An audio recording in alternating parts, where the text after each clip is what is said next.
This is a driving review of the all-new BMW 5 Series Touring, and we have it in the so far strongest version next to the somewhat true M version that will come later. This one here, 600 horsepower in the M60. Launch control.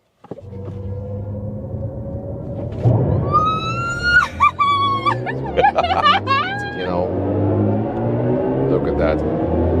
There's still something coming in 190. No matter which powertrain you go for, if combustion engine, diesel or petrol, plug-in hybrid or the all-electric one, will tell you all you need to know about the new 5 Series Touring here with Thomas Nautical Fuel in 4K, full screen, full length.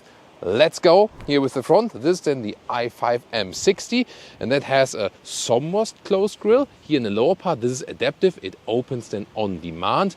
M logo. Fire red is the exterior color in this case, a very strong red. Yeah, I really like it. And also then more black accentuations, either if you have the M Sport package or then here automatically with the M60 version. Headlamps come optional with the adaptive matrix LED. You can also see it right here. And this then here, these are the daytime running lights. In the middle part, the big ones are then the main headlamp units.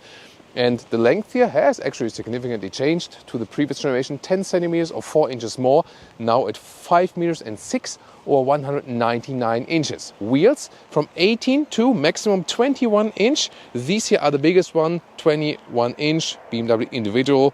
Also red brake calipers fitting to the exterior red color. Here also with carbon fiber side mirrors, also special option. And suspension-wise, you basically have 4 different choices. A normal suspension, fixed M suspension, and then adaptive suspensions professional. That already includes a rear axis steering, that the rear wheels turn in the opposite direction than the front wheels for better maneuverability at lower speeds. And this adaptive suspension professional in an M style. This is then also standard here for the M60, so it has a sportier setup. And the latter one also, the adaptive suspension professional in the M style, adaptive M suspension professional.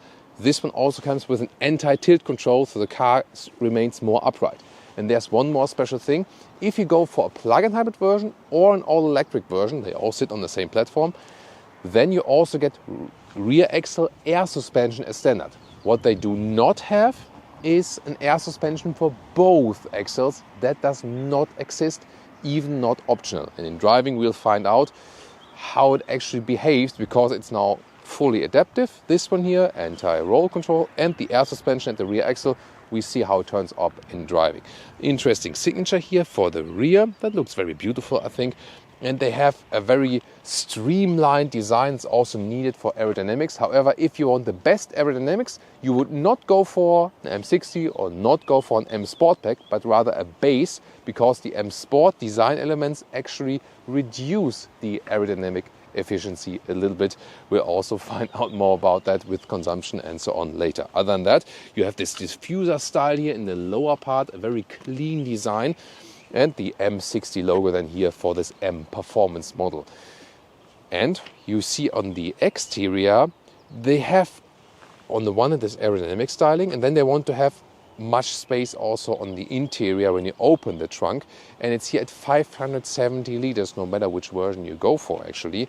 And the interesting thing is now, with the previous generation, a lot of customers from the 5 Series Touring told me that you loved actually here the separate opening of the rear glass. That is gone now, and BMW told me that it would have caused some more exterior dimension, also space on the interior to add this mechanism. So they said, yeah, we wanted to save this space, that it's actually, you know, as spacious as possible here in this area than for the whole trunk area. What I have to say though, that material-wise, it's not that bad, but I would have wished something nicer here for the materials from the inside. And the second feature that is gone, you don't have this electric cover here of the trunk anymore. However, you see it is, let's say, semi-adaptive here when I close the trunk, which by the way has a great closing sound. Listen to that. That is beautiful, love that quality. And here I pulled the cover all the way to the end, and when I open this one in here, you see here, the first half, it goes automatic. And that's like a mechanic automatic thing here like this. And when you open it, it basically does this. And then you can easily load in things and out. Here, one more time, then it goes all the way like this. So yeah, that's at least a nice mechanism. And the width is enormous, like 115 in meters in the width, or 45, around 46 inches. That's great. And the length here, you can see luggage fits in easily, 1 meters and 6 or 42 inches. That's really cool. And especially for all our dog owners, maybe with a dog box, 70 centimeters in height or 27 inches. And you also have this remote folding mechanism from here, and that works very, very well. Yeah, really like that. Maybe you want the full length here as well. On Autogefühl, always in full length. For an estate, it's of course a very important thing. And this is also enormous to the seats I would be driving. It's 186 or 73 inches. So that's really, really good. I like that versatile trunk. The thing is, with this separate glass opening, that was always a unique feature. The 3 Series Touring actually does have it. So I think they could have actually kept that one. By the way, here underneath, you still have some more space here. Like this here, this is this separate cover, then you can pull up here, for example. So that's then here for the electric version. Let's close this one, because there's of course more to come on the interior. The seats can be folded up here. There we go. That's also a nice sound when you fold that back. By the way, the door closing sounds here. That's nice for the rear door, front door. Yeah, so good door closing sounds. And when you have the M Sport package, you also get these colors here on the key fob. High gloss black. There we go. Fire red it says here, metallic. And the door handles integrated in a flush way, but then they fold out, so haptic feedback. And then inside of the doors here, this is somewhat soft touch also. Nice structure. Here a little bit softer as well. However, here inside door pockets, this is not covered with felt or fabric or something. They already gave them feedback. They need to do that. And they do listen to feedback, so I hope they change it at some point. Here, there's a carbon fiber decor element option, as well as the option here for the Bowers & Wilkins sound system. Then this is the M steering wheel. It looks sporty, nice contrast stitches. The only downside is this is not available with animal-free material, which is now even superior in the quality and the features. But that's not possible in the M Sport pack. However, these seats here, these are the sport seats. And this is here a high-grade leatherette called Veganza in the middle part. And then you also have it in the lower part. And look at that, how plush it is, how soft it is. This is the manual, by the way, here in the lower part. So it has great comfort. Some Alcantara applications here, by the way. They shine through with the M colors. And next to this sport seat, you would also have a comfort seat, which is even more comfortable in seat, as it says in the name. And I've tested them before in the sedan. The comfort seats are better. They can also be equipped here with the M60, that's possible. So my choice would always be pick the comfort seat, and then you can also get a package, for example, with active cooling. And this is also possible here with the sport seat. So both is possible. Both seats are nice, but the comfort seat even a notch better. So I would advise you to go for that one. Then here, headroom with 189, 6'2", still some left. Although this one is the one with the panoramic roof. However, it cannot be opened. It's the one that you see, it goes all the way. But when it's really, really hot, you can also apply this shade right there. It takes a while, but it's also really long, goes all the way across the vehicle. So that's good that you can at least really close and don't have to do something like, hey, we apply a special foil or something. So, and then open the door for Leah that she can, there we go, come around for some cockpit action. Here we go. This in here. Also soft touch on the dashboard. Then we have more carbon fiber decor element. That's also pretty fancy. This light bar here is something special. However, you see it's this split here in the BMW 7 Series, and they are also somewhat related, of course, these two vehicles. Here the light bar goes through basically, like here, and this is on the same level. Here it's actually not. And when I apply some more color here, like a nice Thomas blue, then you can also see that better right here. So it's nice ambient lighting. I love that. But just design-wise, it needs to be connected, doesn't it? Pretty cool, by the way. Also, when you hit the turning indicators here, it also flashes on the interior. Then you can also see that even better. So that's pretty neat, isn't it? Other than that, the cockpit is quite clean and also spacious. Great comfort of the seats, as I said. The climate unit is always here in the lower part, so you don't have separate climate knobs or something. At least it always stays there. And also when you press the seat button, there you can activate the seat cooling, seat heating, and also the steering wheel heating. You can also talk to the vehicle to activate that. Yes, but then again, I'm not the biggest fan of that. Maybe you are. I rather have like straightforward controls to do that in a very easy way. When you start up the vehicle, then you also see, have this welcome chime. You also see then more of the digital instruments, steering wheel up and down, in and out, easy way. For EU users here, Germany, UK, and so on, it's very important when you press and hold the set button, there you deactivate this warning speed limit chime when you just exceed 1 km/h. So that's easy. And there's also an optional head-up display available, very well visible. You can see that, and also can easily adjust the height. There is sometimes an overload in this infotainment system as for the features. You learn it a little bit, by the way. For example, displays. Head-up display, height. There you can then change the height of the display. Other than that, most of the time you'll do Android Auto, Apple CarPlay, of course, to mirror your smartphone, and to have the map in the instrument cluster that works Apple CarPlay, Apple Maps, and with Android Auto and Google Maps. Only these combinations work actually. By the way, if you want to change the tailgate height, it's not possible directly at the tailgate. You have to do it here from the inside and then here change the opening height. I feel with other manufacturers that's easier, where you just press the button there when it stops. So but here BMW says inside interior operation. Middle console, soft touch here also for your elbow. That's nice. Split opening, 12-volt power supply. High gloss black here, not my favorite. Then you can also get this crystalline turning pressing knob. There you can still control also here something here. You can see this then the Apple Car. No, I don't want to send a message. So this then this because I clicked on WhatsApp in CarPlay. Interesting that you can directly access the individual apps in CarPlay.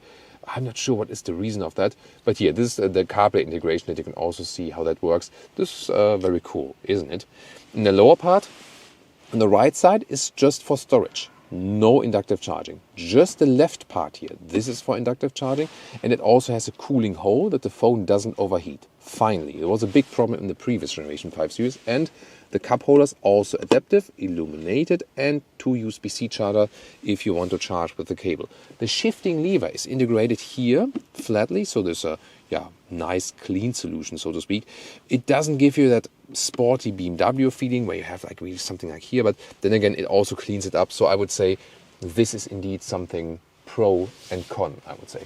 Maybe we put a rear seat here a little bit more forward and we can better see what's going on in the rear. This one, once again, here also manual then for the passenger. Glove box, there is a separate button right here. See here, it's actually rather tiny, but at least it slides down in a smooth way. So what do you think about the interior cockpit here? Tell me in the comments, guys. Then let's switch to the rear seats. Let's see how much space we have left there. Of course, the wheelbase is increased. There we go. And there are also these good, recesses here, back part of the seat. The only thing for my feet, I do touch the seat from below, so I would recommend to put the seat a little bit higher in the front, then you can slide your feet easier underneath it when you're driving with rear passengers. And yeah, it's also with this nice Veganza material.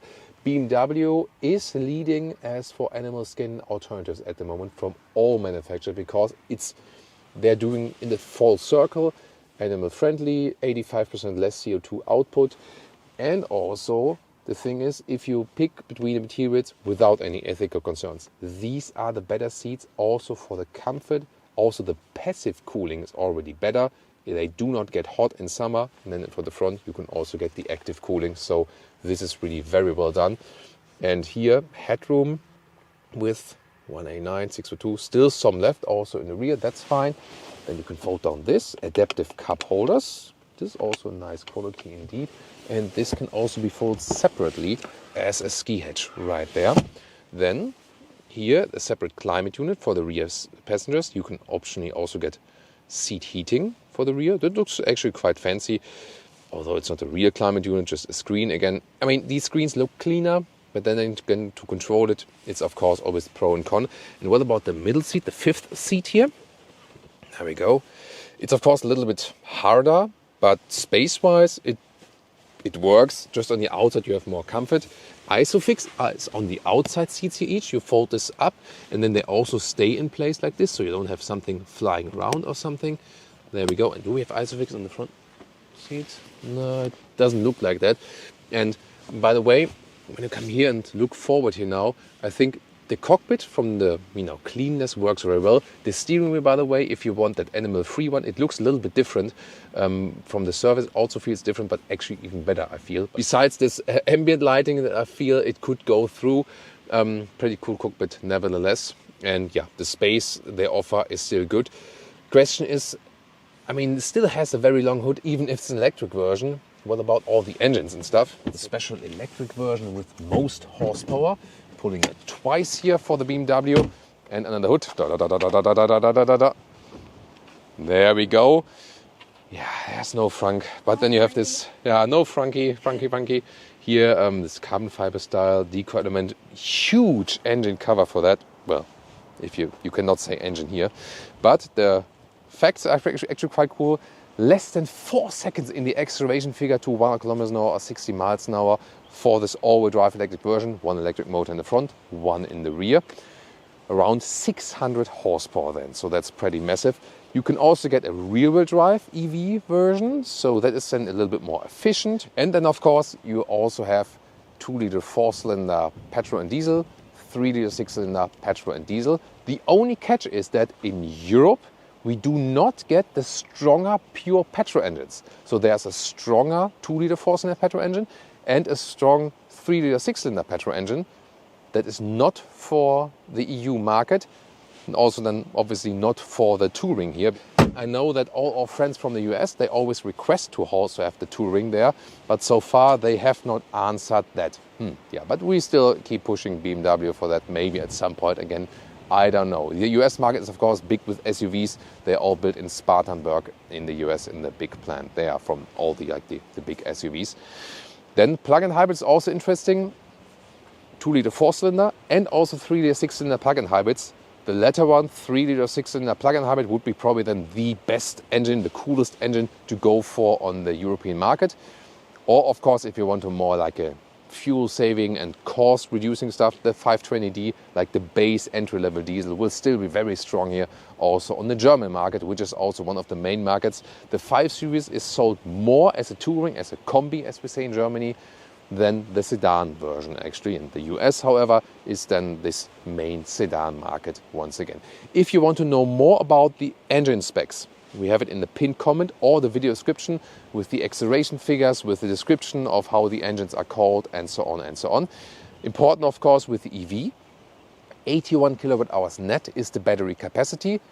That is not that large. For this size of a vehicle, I would have expected something 100 kilowatt hours or something. Then again, you always have to look at efficiency. So in our tests so far, we have tested the rear-wheel drive version and the all-wheel drive version of the sedan. There we could score some 17 kilowatt hours or more kilometers, 19 kilowatt hours or more kilometers for the stronger version. So around 3 miles per kilowatt hour. And that would mean something under the conditions, winter or summer, how we drive between 400 and 500 kilometers, between 250 and 300 miles of the electric range. It should be more, honestly. It should really be more, and that is because the battery is just too small, honestly. For this car, you also want to use it on the long haul. And charging for the EV next to the 11 kilowatt AC, later 22 kilowatt AC, also 205 kilowatt DC. That means then 10 to 80% state of charge in around 30 minutes. Today we drive it again and also do some more Autobahn testing here in Germany for you, and then see more about the efficiency today. I would say, let's go. Sport mode, launch control.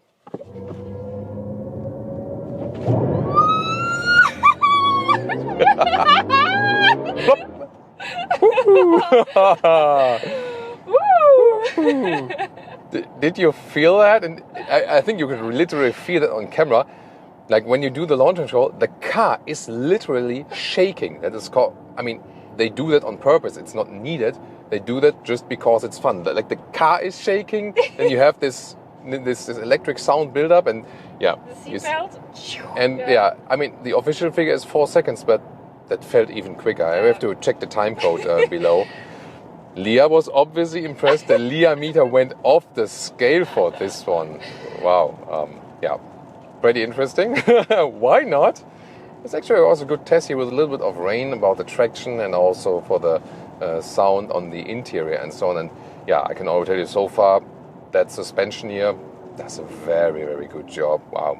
Adaptive suspension, and also with the anti-roll control. That means it always stays upright, and also rear axle air suspension and the rear axle steering as well. So especially then at lower speeds, the car feels more agile actually. It also has some kind of artificial feeling to it then, yes. At the same time, it massively reduces the turning circle, for example.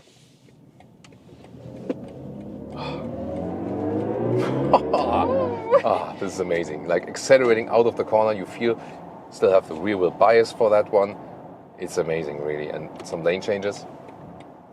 Car stays absolutely upright. Beautiful. Look at that. Good reaction from the steering wheel. See here, the lower degree angle is a little bit dead, somewhat. So this could be a little bit more responsive, I feel. But then here to the outer area, it gets better. But overall, cool feeling for that. Here in the sport mode, everything is tuned even more to that sportiness. Wow, really impressed by that one. Yeah, it definitely feels like a machine, sports machine, although, I mean, it's over 5 meters long, it's like almost 200 inches. But then, like, the responsiveness, get ready? Just when I'm like here from 60 to 100.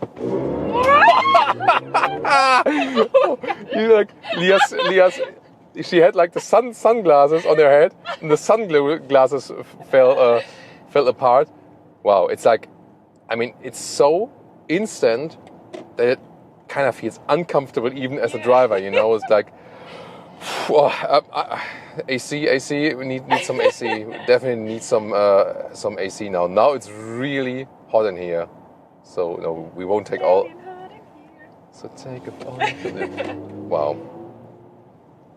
Okay, so the performance is definitely there with the M60 version. There is also the normal all-wheel drive version for the electric one. It's not that extreme, but yeah, in most situations you will not use that. The suspension here, although we are in the sport mode, it's still very comfortable, I have to say. So that works, also the setup, and you also don't feel it that much that you have air suspension on the rear, which is more like for the self-leveling and so on, and that you have something different on the front. It's not that it feels artificial due to that or something. And here driving modes, this is not that good to control, I have to say, then, because you have to always, you can at least do it from here, and then do here personal, goes a little bit wider from the seats here, but see if you're yeah, Leah's sunglasses, she has to take them off now, off her head, or completely on, like real on. Yeah, she had like this, you know, and then they were flying off her head always. It is a very expensive vehicle. Yes, we get to price at the end of the review, but the thing is, if you compare it to less expensive ones, yeah, this driving comfort from the suspension, this is definitely something that you still get here with a more expensive vehicle. Let's get onto the motorway. So also put in the sport mode right here, once again. And also here the bolsters go a little bit closer. There we go. Yeah, here also this active chime is on.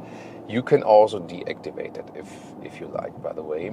And let's maybe hope for some unlimited Autobahn experience right here.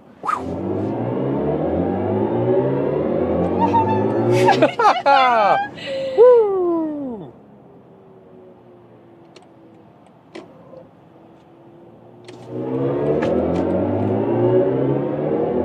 Oh, woo! Look at that. Now we can drive even faster, and yeah, that was the acceleration onto the Autobahn. Super quick. Wow. And the Leah meter still reacts. And here now at 140 kilometers an hour, like more than 80 miles an hour, still super silent in here. So that is then the crucial difference to other maybe non-premium products. And we have to say also the Tesla Model 3 has been catching up there. You know, and there also the noise installation in the facelift is also way improved, definitely. I have to say that as well. But really many other vehicles we test are not that silent at high speeds. And you know, look at that. There's still something coming in 190, so like 120 miles an hour. And I mean, I don't even have to raise my voice in here. Wow. So then the question is like, is there anything left for the BMW 7 Series? Honestly, when you get the comfort seats for the i5 here, then you even have cooled seats with the Veganza. That is even not available in the i7. Yeah, I have to say then, if you go for the comfort seats, the only thing the 7 Series then still offers is more space in the rear. Other than that, oh, look at that. It's also great animation now.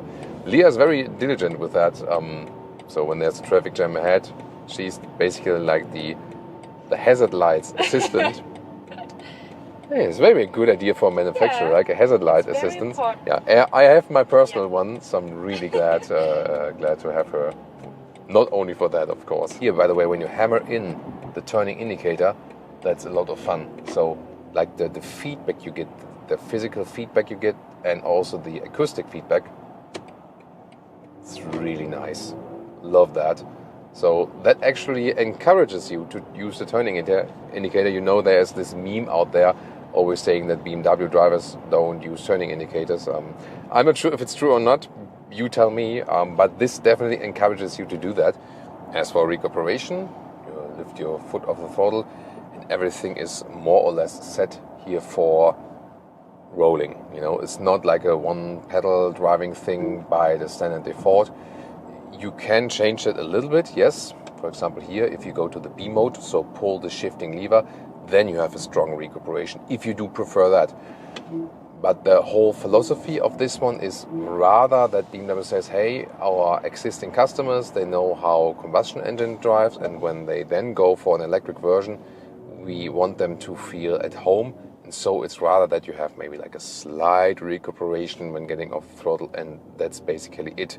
So this is then the philosophy. Again, you can change it also, but the default setting when you start up the vehicle will always then be that it's rather on the rolling side than on the strong recuperation side. Assistance systems, what is actually possible here? A couple of things actually here. First of all, there is an automatic lane change possible. So I just set the turning indicator. So that works actually very well. Oh, I just have to tip it. Yeah, here the other guy was running a little bit quicker now, so I had to do it manually. So yeah, you always have to pay attention. And then what's even more possible, so that worked very well. Here it says assist plus ready. So here and then the green symbol also in the steering wheel. And this is actually then, you can take your hands off the steering wheel and the car will not complain that you have done that. It's available in certain markets, for example in the US and also in Germany. And then you can see I can drive like this. Still, you are responsible for what's happening, so you always have to pay attention, you know. So it's not a level 3 system, it's a level 2 system, meaning if there's an accident, you are still responsible as a driver, not the car. And so I always stay alert, definitely. But here the system is working very well. You can relax then a little bit more in a way, but as I said, always pay attention to what's coming ahead. And there, check traffic. See, now I just look into the side mirror and then the car is doing the lane change completely on its own. This is even one step further. Wow, and I can also do it backwards again. I check here and I look into the right mirror and the car is by that realizing, hey, he is paying attention. This is still a level 2 system, and the highest level, it works up to 134 kilometers an hour. So yeah, approximately up to 80 miles an hour. And you see here, hands-free, I'm still responsible, level 2 system, but it's just sufficient that I look into the side mirror. When the car there, check traffic, then I look to the mirror. Now it has been cancelled because driver distraction. Yeah, sometimes some things have to be fulfilled. For example, I have to set the BMW internal GPS, that this one has a route. This is required, so it does not work if you have Google Maps or Apple CarPlay or something running.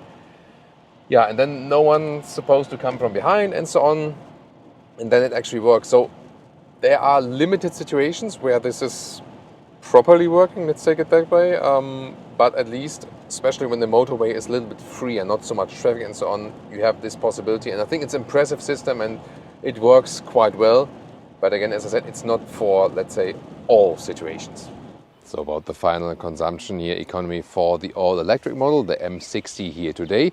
And we did, for the consumption test, primarily motorway, German Autobahn at 120 kilometers an hour, so like 70 miles per hour. So realistic speed here, also long-term and so on.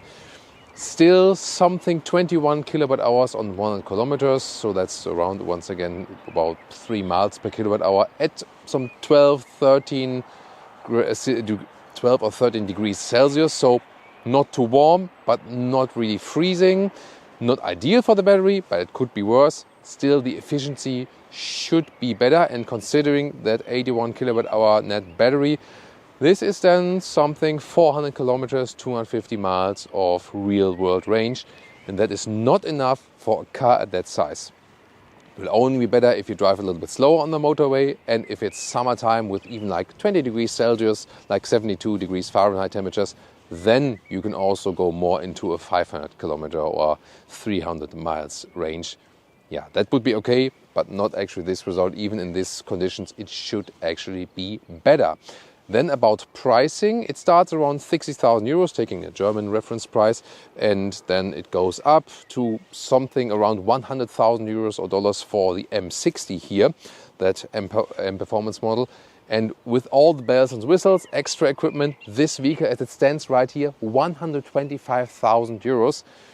Yeah, of course, the competitors are also very expensive, but I would not buy a vehicle for 125,000 euros which can drive 400 kilometers or 250 miles. Just not happening. Sorry about that.